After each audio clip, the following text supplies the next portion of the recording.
pasa, raza? ¿Cómo están? Bienvenidos a uno más de Audiomanía y el día de hoy tengo el honor y el placer de tener conmigo a Fernando Meza. ¿Qué les digo? Todo un impulsor de la audiofilia en nuestro país y no solamente en México, sino en el mundo de habla hispana, en Latinoamérica y en Europa. Una persona que, bueno, ya nos contará un poquito más, obviamente, directamente él, que es un apasionado de esto. Si has visto su contenido, yo creo que una de las cosas que se notan cuando alguien está haciendo esto por pasión es algo que uno exuda. Bueno, sin más, aquí tengo a Fernando. Bienvenido, Fernando. Muchas gracias por estar con nosotros. Miguel, muy buenos días, buenas tardes, buenas noches, dependiendo en dónde nos estén viendo. Pues es un gusto poderte saludar y saludar a la afición, que muchos de los que nos están viendo pues son digamos, seguidores tanto tuyos, míos y de otros canales, porque nos une la pasión por la alta fidelidad. Correcto. Fíjate que acaba de hacer un comentario bien interesante.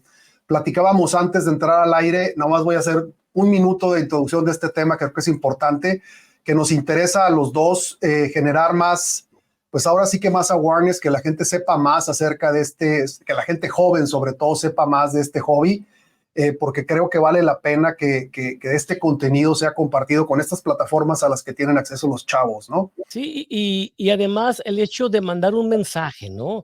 De que tenemos canales diferentes, pero tenemos formas quizá diferentes, pero nos une el interés, la pasión. Hay veces que que la gente puede pensar que hay rivalidad. El hecho de que tú quieras hacer un contenido o que yo quiera hacer un contenido, claro que queremos tener público, afición, pero sin tener que demeritar al otro, sin tener que echarle tierra al otro. Al fin y al cabo, es un mundo muy pequeño. O sea, la audiofilia, los que amamos la audiofilia somos un puñado de personas. Entonces, nos conocemos. Así que, y en algún momento nos vamos a cruzar. ¿Entiendes? O sea, va a haber un evento, alguna exhibición, algún show aquí en México o afuera de México donde vamos a tener que ver. Entonces, ¿qué necesidad de andarse peleando? Totalmente de acuerdo. A mí me encanta la polémica amistosa, en donde podemos estar de acuerdo o no estar de acuerdo, pero totalmente en contra de la enemistad o de estos puntos de vista que no admiten ningún otro, ¿no? La mala leche. Totalmente. Correcto. No existe una sola verdad y creo que este hobby es un gran ejemplo, ¿no? En donde pues entra por los sentidos y mi sentido del oído no necesariamente es igual al tuyo, ¿no? Hay una diferencia entre uno y otro y aparte el sentido del gusto musical es diferente. Bueno, hay un tema que voy a sacar en los próximos días, donde explico que la alta fidelidad es eminentemente científica. Sí, porque tiene que ver con mediciones, porque tiene que ver con diseño, tiene que ver con acústica, pero la audiofilia eminentemente es un arte. Entonces, la audiofilia es un gusto, es una adaptación de mi personalidad, ¿sí? De mi experiencia, de mis necesidades. Y para mí la audiofilia es mucho más profunda que el hi-fi. El hi-fi es lo básico. La audiofilia es el arte donde lleva el hi-fi al punto de state of the art. Entonces, y eso te lleva años, porque tú puedes tener un equipo hi-fi en cuestión de minutos, pero tú no puedes ser audiófilo en cuestión de minutos. Tú vas a ser audiófilo en cuestión de años.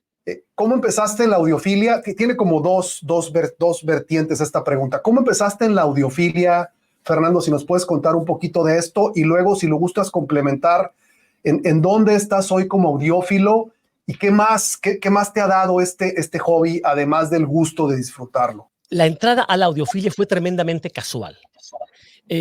Yo tengo un gusto por el audio por generaciones. Mi familia, por generaciones, ha sido músicos, han sido artistas. Tengo familias que tienen bandas. Yo soy de Sinaloa, tienen bandas, tienen grupos. Un tío mío, pues, fue famoso en México, compuso el Sinaloense, el Sauce y la Palma, las Isabeles, la Calandria, contemporáneo de Pedro Infante. Muchas de las canciones que cantaba Pedro Infante, Jorge Negrete, las compuso mi tío Luis Pérez Mesa, que fue, digamos, el primero que cantó con banda junto con El Recodo a los inicios de los 60s. Entonces, mi familia es es de artistas. Yo cuando comencé con la música, comencé más que todo del lado de hacer grupos vocales, hacer arreglos, hago arreglos musicales y vocales. En la universidad cantaba con un grupo y salía a giras. Después cuando me gradué y comencé a ser profesional en lo que es mi primera carrera, que fue filósofo e historiador, trabajaba como profesor, pero después el fin de semana trabajaba como ingeniero de grabación. Entonces, por muchos años trabajé en lo que son los estudios, la grabación, los arreglos, y de allí, digamos, me fui a Estados Unidos, hice posgrados en lo que es la psicología, me casé y cuando estaba con mi esposa dije, ¿sabes qué? Quiero hacer en la casa un museo de el audio, donde los niños, porque tenía alrededor de mi casa, de su casa, una serie de escuelas. Voy a hacer un museo donde los niños vean desde cómo inició el audio hasta el MP3, que era antes, hace como 15 años, digo. Sí. Entonces empecé a ir a los, ¿cómo se llama? A los suburbios, a los tianguis, a los sobre ruedas, en donde más vas a encontrar esas cosas. Entonces empecé a comprar tornamesas, reel to reel, Laserdisc, DAT, mini disc, caseteras, 8 tracks, todo, y empecé a hacer estaciones, o sea, una estación donde estaban todos los formatos desde el LP hasta el digital, y hice como 10 estaciones, ¿sí? Wow. Entonces la casa era prácticamente un museo, la sala, la cocina, las recámaras estaban llenas de estaciones de audio. Desafortunadamente, mi esposa tiene un tipo de enfermedad muy rara y entonces se puso mal. Yo dejé de trabajar. La enfermedad se trasladó más grande de lo que yo esperaba. Gasté mis ahorros y dije, ¿sabes qué? Pues yo la tengo que cuidar. Ahora voy a tener que vender todo esto que compré, pero no había otro. Primero es la salud, que es muy importante para los seguidores. El audio es lo más importante de lo menos importante. ¿Sí? Familia, salud, es mucho más importante que el audio. Pero en fin, entonces yo empecé, pero ¿en dónde lo vendo? Entonces, empecé a poner mis posts en los grupos de Facebook que había aquí en Tijuana. Y me di cuenta de que me baneaban porque yo vendía muy barato. Yo decía, pues yo lo consigo muy económico, pues lo vendo económico. Entonces, me baneaban porque yo vendía muy, muy barato y le estaba quitando el negocio a los revendedores de Tijuana. Así que dije, bueno, pues ¿sabes qué? Yo voy a hacer mi grupo. Así, donde yo ponga mi grupo, donde ponga mi grupo de Facebook y donde todo el mundo pueda vender, pero poniendo precio y poniendo fotos sin que yo apruebe, porque en los otros grupos de Facebook tú ponías el anuncio y ellos te tenían que aprobar, y si les gustaba a ellos, te llamaban para comprarte y ellos revenderlos. Son todavía muy gandallas aquí en Tijuana. Entonces, yo digo, yo voy a poner un grupo donde no haya eso, donde el que quiera vender, venda, simplemente que ponga precio, nada de que por inbox, precio y todo. Entonces, ese grupo empezó a crecer. Es el grupo hoy de Facebook de Sam. Empezó a vender, o sea, pues, a crecer porque lo traté de mantener limpio, sin majaderías y con una buena relación. Y empecé a colocar contenidos. Y así fue como creció. Después me empezó a gustar esto. Me empezó a gustar, o sea, porque yo conocía mucho del pro audio, pero honestamente desconocía de la audiofilia. Y ¿sabes qué? Dejé el pro audio y me apasionó esto y me quedé con esto. Fue así como comencé y de hecho después me di cuenta de que había un montón, ¿no?, de grupos, audio para acá, pero no había un organismo que tratara de aglutinar a todas esas tribus salvajes. Entonces dije, pues hay sociedad de audiófilos en Japón, en otras partes, ¿por qué no hacemos en México? Me di cuenta que no había, pum, lo pongo, lo registré y ahora Sam, después de eso, quité las ventas y puse otro grupo de ventas y así fue como comenzó Sam. Así comencé mi proceso en la audiofilia por un accidente. Wow, qué interesante y cómo la historia de cada uno de nosotros que llega a esto es distinta, ¿no? Sí. Y totalmente de acuerdo con lo que tú dijiste hace un momento.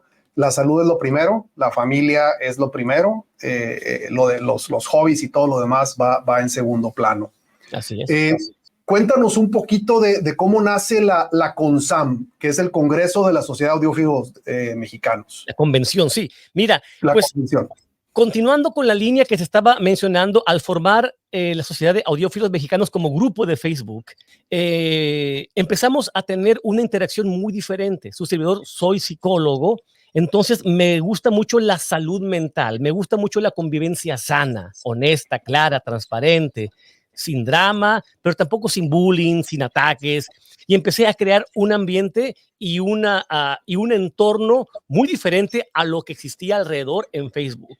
De tal forma que hasta me criticaban, me decían pastor, tirano, dictador, porque no permitía chistes misóginos. Tú sabes que en la audiofilia hay mucha crítica a la mujer, ¿sí? Ujú. Que hay que esconder el precio, que hay que... Y muchas fotos, tú sabes, entre porno y soft porn. Entonces, todas esas cosas porque quise que allí hubiese damas, niños, que tu esposa, que tu hija, que mi esposa, todos pudieran estar allí sin ningún problema. Entonces, al quitar ese tipo de contenido y a sacar a la gente que no se adaptaba a eso, agarré la fama de dictador y de pastor del audio, ¿no?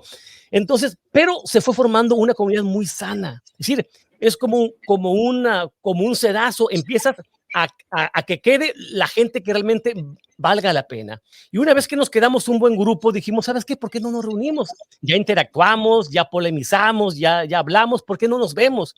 Y en el 2018 hice la convención de Sociedad de Audiófilos Mexicanos. Fue la primera con Sam. Nos reunimos como 80, 90, 100 más o menos en Metepec, Estado de México. Rentamos un pequeño hall, un pequeño salón, un pequeño auditorio y allí nos reunimos y empezamos, claro que llevamos una serie de actividades, por ejemplo, hacer una comparación entre digital y analógico, tener unas charlas. Y recuerdo que me llamó, sí, no sé cómo supo, me llamó un Jacobo Margules, hijo de Julián Margules. Yo no conocía a Margules, yo no sabía ni qué era Margules, o sea, yo estaba en pininos en eso. Así de que me llamó y dijo, oye, tú eres Fernando Mesa, sí, mira, escuchamos que va a haber esto y pues queremos llevar nuestro equipo para que lo vean. Ah, adelante, ¡pum!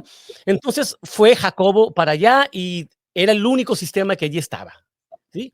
Entonces, cuando había como 90 personas, Jacobo me dijo que le llamó a Julián. Julián estaba en la Ciudad de México en una presentación en un hotel de la marca. Dijo, oye, vente para acá porque esto se está poniendo bueno. Yo no conocía a Julián y llegó allí Julián y pues lo saludé. Allí los que lo conocían, este tipo es una eminencia, ya lo saludé y le dije, pues, por favor, le di el micrófono y empezó a hablar. Y cuando él estaba hablando, me di cuenta que vio a alguien y se bajó del estrado y lo saludó y le dio un abrazo. Ahí estaba una persona que ya vino desde el principio, calladito, y estaba en todo el día. Era Bernardo Stogner, uno de las máximas figuras del hi-fi en México. Entonces, esos dos genios, esos dos gigantes, esos dos titanes del hi-fi, ahí estaban, ¿me entiendes? Y fue a través de ellos que yo recibí la inspiración, la bendición, ¿me entiendes? Y el apoyo. Entonces, Bernardo Stogner es un tipazo, es un tipo que conoce, y Julián Margules otro tipazo. Bueno, allí fue donde, digamos, me di cuenta de que si tenía el apoyo de los titanes de la audiofilia en México, podía llegar más lejos. Y fue así como comenzó. Después hicimos una en Guadalajara, que tuvo como 200, pero no me gustó mucho porque yo esperaba más. Después hicimos una en la Ciudad de México, 2019, que fue pero un ¡pum! Un boom. Después vino la pandemia, donde ¡pum! Se vino todo para abajo. Y últimamente la CONSAM es un eventazo. Entonces, tú fuiste el aglutinador de alguna manera de esto que ya de alguna forma se venía gestando, pero no había, digamos, sucedido esto que tú provocaste, ¿no? Con tu gusto y con tu pasión y con tu empuje para que se diera con la CONSAM. Ahora, el asunto es este. Yo vengo como un outsider, como una persona ajena, porque aquí ha habido muchas personas que intentaron hacer lo mismo y no pudieron. Entonces, gente con mucho pedigrí, gente con mucha alcurnia, gente de abolengo, gente de clase audiófila por años, de décadas, que intentaron hacerlo y no pudieron. Entonces, cuando yo llego, un inexperto, un outsider que no tiene las credenciales de ellos, que no tiene el abolengo, que no viene de la familia real, ¿me entiendes? De la audiofilia en México, y este compa, ¿quién es? ¿Me entiendes? Y empecé a tener resistencia y ataques. Todavía algunos lo tengo, sin embargo, ya me gané un nombre dentro del medio, sobre todo de los empresarios, porque el problema, este show empezó con todo en los 90s. ¡Pum! En el 90, 91 y 92 hicieron shows grandísimos, muy buenos, pero empezaron los pleitos las tranzas y los ataques, y eso hubo más de 20 años, casi 30 años que desapareció esto. Entonces, yo he hecho este show, el único show del mundo que no está manejado por una empresa, sino que está manejado por unos audiófilos. De hecho, hace un año yo tengo conocidos en el mundo porque viajo alrededor del mundo a los shows. Y Gary Hill, que es uno de los que organiza más shows, organiza el Capitol Fest, organiza el de Seattle, el de Dallas, vino conmigo el año antepasado, perdón, y vino porque para ver el show, quedó enamorado del show y empezó a hablar conmigo de negocios. Fernando, eso lo podemos llevar al siguiente nivel. Este puede ser el mejor show del mundo, porque la Ciudad de México tiene mucha oferta cultural. Podemos hacer un show, pero con un paquete de turismo, y empezó, yo vi, perfecto, adelante. Pero cuando empezamos a hablar de dineros, él quiso que le empezáramos a cobrar mucho dinero a los exhibidores. Ya. Y entonces, lo que yo hago, si usted no sabe, yo le cobro a los exhibidores exactamente lo que me cobra el hotel. Yo no gano ni un 5 en eso. El riesgo que yo tengo es que si la gente no va, yo pierdo mucho dinero. Por pero supuesto. Yo negocio. Entonces, pero los negocios, si alguien quiere hacer un negocio, este es el negocio. El negocio en el mundo de los shows es que al vender los espacios para exhibición, ahí queda la lana. A ti el hotel te lo deja en $500, tú lo haces en $2,500. Vaya o no vaya gente, tú sacaste. Esta persona con los shows vive y vive, pero millonario. Entonces, nosotros aquí en SAM es el único show del mundo que lo organizamos los audiófilos voluntarios. Y cuando yo perdí en los primeros 3, 4, 5 shows, perdí cientos de miles de pesos, nadie me decía nada. Nadie llegaba a decirme, Fernando, híjole, pues perdiste, ahí te va. Pero cuando gano, es un vividor. Sí, es un tipo. Cuando pierdo, nadie quiere compartir mi pérdida, pero si gano, todo el mundo me ataca de que soy. O sea, por fin.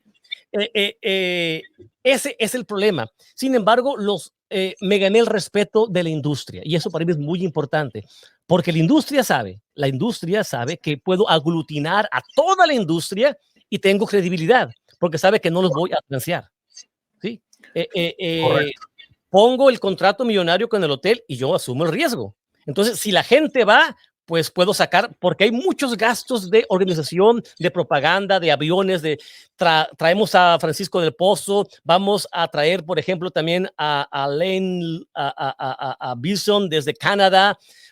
O sea, hay que pagar vuelos, vamos a traer gente de Francia, gente de Alemania para que dé conferencias, hay que pagar vuelos, hotel, todas esas cosas. ¿Y de dónde sale ese dinero? De las entradas que la gente paga, porque o de algún patrocinador. Pero en fin, es un riesgo financiero muy grande que nadie quiere asumir y que por 30 años todo el mundo le sacó. Viene este loco, lo hace y ahora es al que ataca, ¿no? Totalmente. Si lo haces y no te va bien, no sabes de negocio. Si lo haces y te va bien, eres un avaricioso. Total.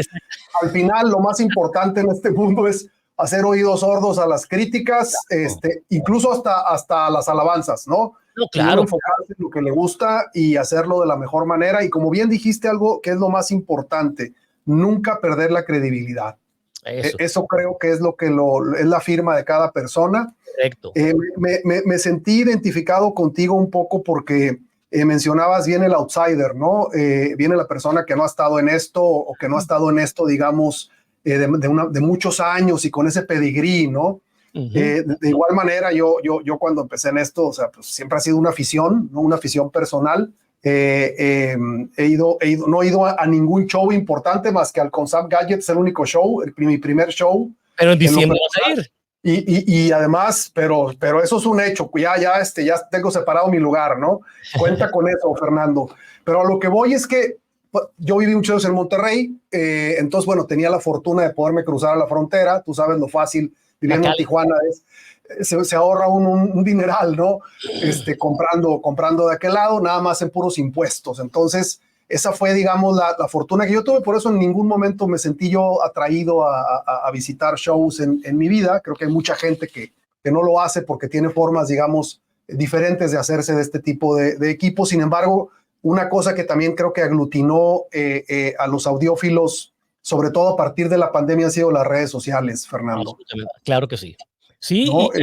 Y en esto posiblemente hemos sido pioneros en el mundo en español, en el hecho de crear contenidos, en el hecho de crear una línea editorial o una línea de hacer las cosas, porque te pueden criticar las formas, pero nunca el fondo. En el caso mío, las formas, yo soy un promotor. O sea, si me pueden o si me quieren decir publituber, no hay problema, porque yo sí promuevo el hi-fi, yo sí promuevo marcas. Claro que sí, está Focal, mira, está acá. Yo no las vendo, pero sí las promuevo porque creo en la afición, creo en la calidad, pero no promuevo algo que sé que es basura. No promuevo algo que sé que es mala calidad y no promuevo algo porque me compren la palabra.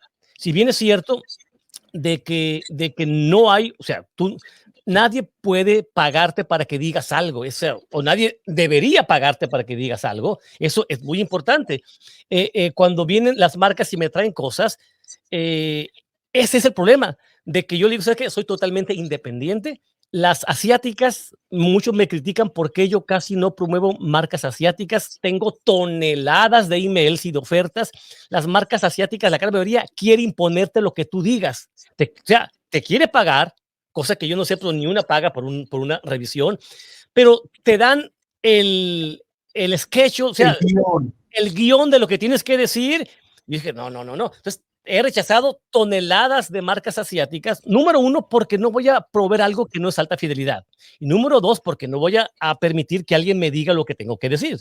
Totalmente de acuerdo contigo, Fernando. Una de las cosas que yo he procurado con lo que estoy haciendo en mi canal cuando hago reviews de equipos es cuando algo no me gusta, no hago el review. O sea, es decir, va a ser muy difícil o sea, ni siquiera lo grabo ni escribo. Correcto, Ya, o sea, yo correcto. si lo estoy escuchando las primeros, no sé, 3, 4 días y es algo que no me satisface, no me gusta, ya sea porque siento que es demasiado caro, porque siento que la calidad no está ahí, prefiero no hacerlo. Es decir, va a ser difícil que encuentren un review mío con una crítica devastadora contra algo, porque prefiero no hacerlo. Correcto.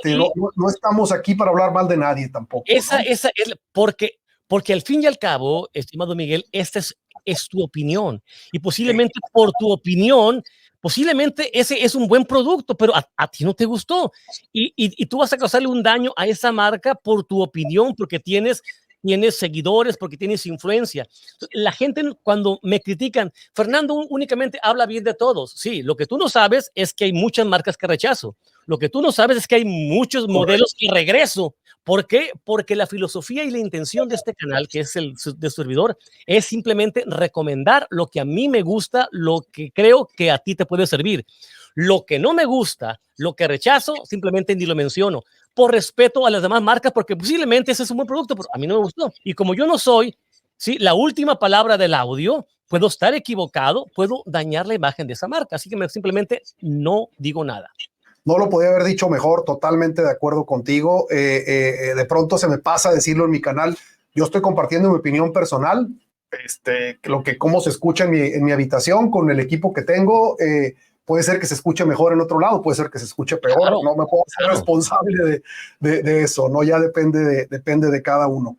Fernando, estamos llegando al punto en donde te quiero hacer, o llegamos al punto donde te quiero preguntar, hoy por hoy, de tu viaje en la audiofilia ya como aficionado, ¿cuál es hoy el equipo que Fernando Mesa llega a su casa después de una semana agotadora de trabajo, cansado, probablemente fue una semana complicada, y durante la semana está pensando, quiero llegar a sentarme en mi sillón y quiero prender este equipo que está compuesto de esto, y además de que nos platiques la parte de los equipos propiamente, que nos digas por qué hoy por hoy te causa ilusión llegar a escucharlo. Mira, tengo la fortuna y la bendición, y lo digo reiteradamente en los videos, de que escucho toneladas de equipos y gratis, ¿no? Porque me los mandan para revisión, y equipos de alto nivel, porque voy a los shows, pero debe haber algo que a ti te guste y que tú lo tengas por convencimiento. Bueno, los que me han seguido por años desde el 2017, que ya van para 7 años en el canal de YouTube, se dan cuenta de que han pasado por mí desde Wilson, Sonus, Faber, la que tú me digas, en bocinas, Macintosh, PS Audio, Mark Levinson, Clase, todo, ¿sí? En lo que es la electrónica. Y en este momento, en esta estabilidad emocional y de afición que tengo, me he quedado con un sabor grato de boca de muchas marcas mexicanas. Entonces, que compiten contra lo mejor del mundo. Tengo los parlantes Troy Audio, los Aquiles, que son esas grandes que parecen, sí, bases. Son unas bestias indomables, tienen una altísima sensibilidad de más de 100 decibeles, por lo tanto, a mí me gusta mucho la válvula, el tubo, ¿sí? Los bulbos, y tengo un amplificador de edición limitada que es el PAX Divo 25 de Margules, 25 Uf. watts, pura clase A, entonces suenan a gloria, es el amplificador Margules, los parlantes Troy Audio de México, los cables de Handcraft también de México, que son también edición especial que se hizo para la sociedad de audiófilo, el Pure Air que se llama, unos cables hermosos. En lo que es el DAC, tengo un italiano que es el Aqua, ¿sí? El Aqua es que es la escala. Ajá, ya sé a cuál te refieres. Es un DAC con también una pequeña etapa de bulbos y es lo que le llama de ladder, es decir, que es un DAC que no tiene filtros, no tiene, es lo más puro, lo más esencial que hay y que no añade ni un tipo de ecualización. Bueno, ese es el DAC. Tengo un reproductor de discos de Macintosh que reproduce Super Audio CD, DVD audio y CDs. Otra parte esencial es un streamer. Entonces, tengo un Auralic, para aquellos que dicen que critico mucho lo chino, tengo un Auralic chino, que es high-end, que es una marca premier en el mundo y que es súper bien hecha. Es el Aries, el G2. Y allí escucho, digamos, todo el streaming. En lo que tiene que ver con la tornamesa, tengo una marca mexicana, tengo MK Audio Labs, que fue la tornamesa con la cual se dio a conocer en el mundo MK Audio Labs, que es la famosa TT1000, que es una de edición limitada, 25 piezas para la Sociedad de Audiófilos Mexicanos, y la tengo, potenciada con un fono preamp de Margules, otra marca mexicana.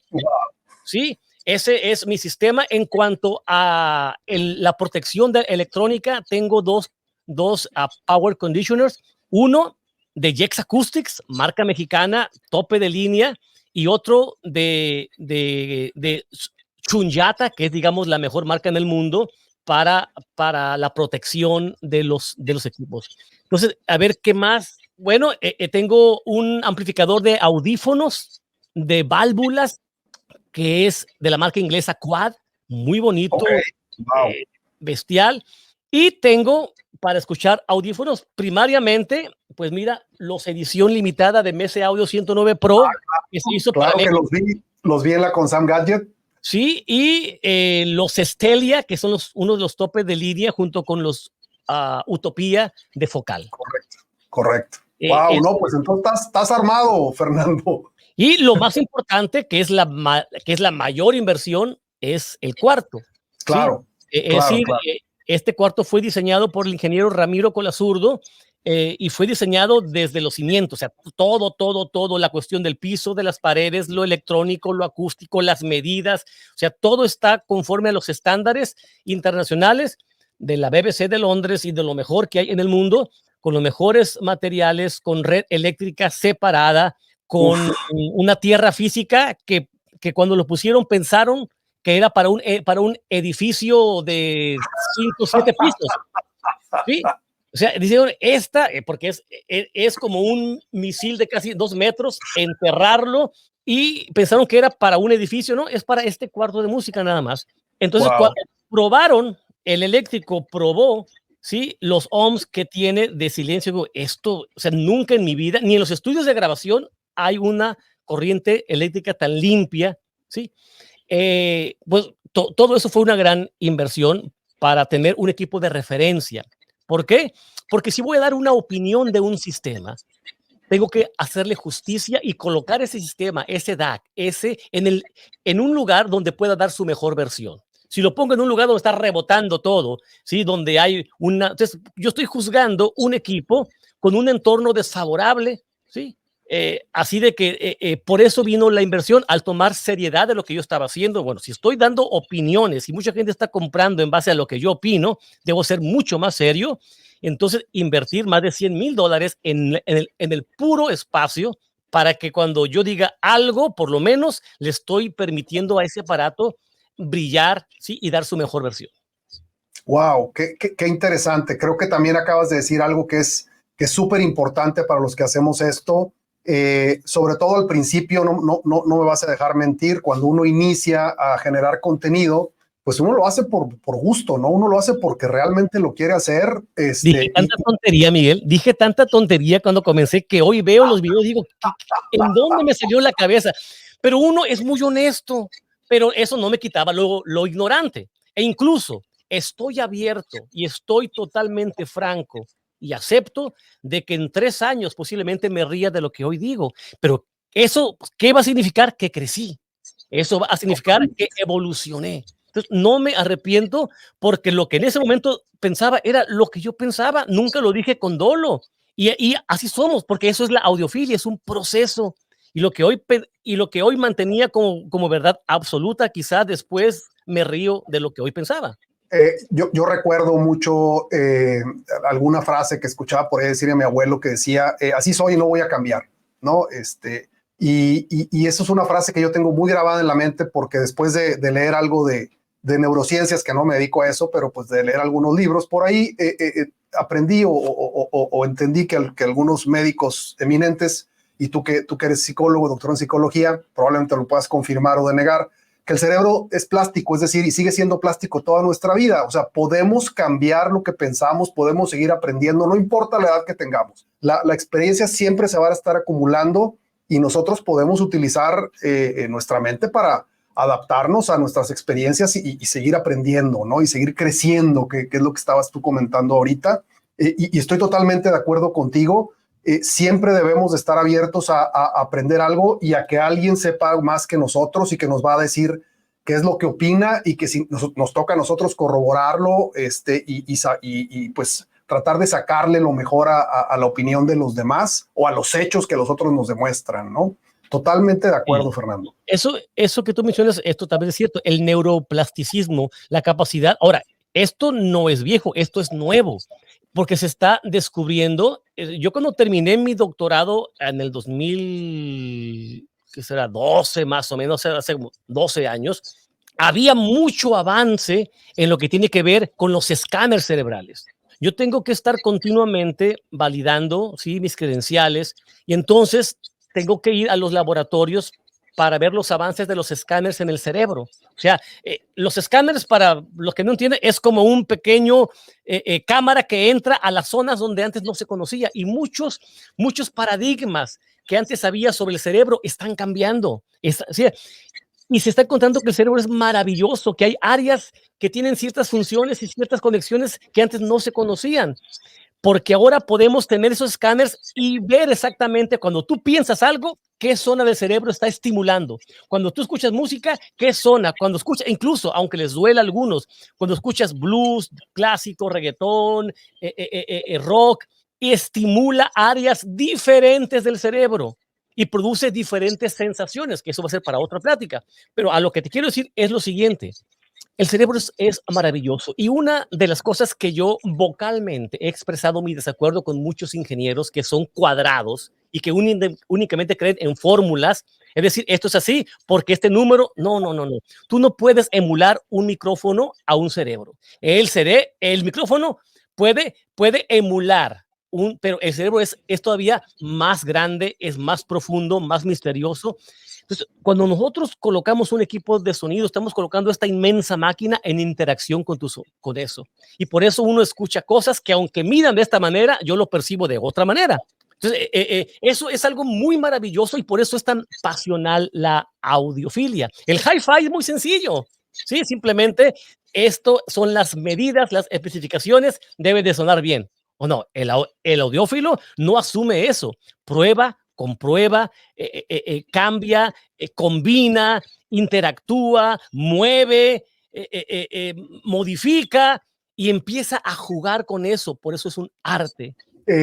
Qué gusto tener esta conversación, Fernando. Creo que tenemos muchos puntos en común. Seguramente tendremos algunos que no compartiremos. Eso lo iremos viendo en pláticas posteriores. No me queda nada más que agradecerte tu tiempo, Fernando. De veras que ha sido un gusto compartir esto contigo. Qué interesante historia de audiófilo y pues lo único que te pido es que más adelante ojalá que lo podamos repetir.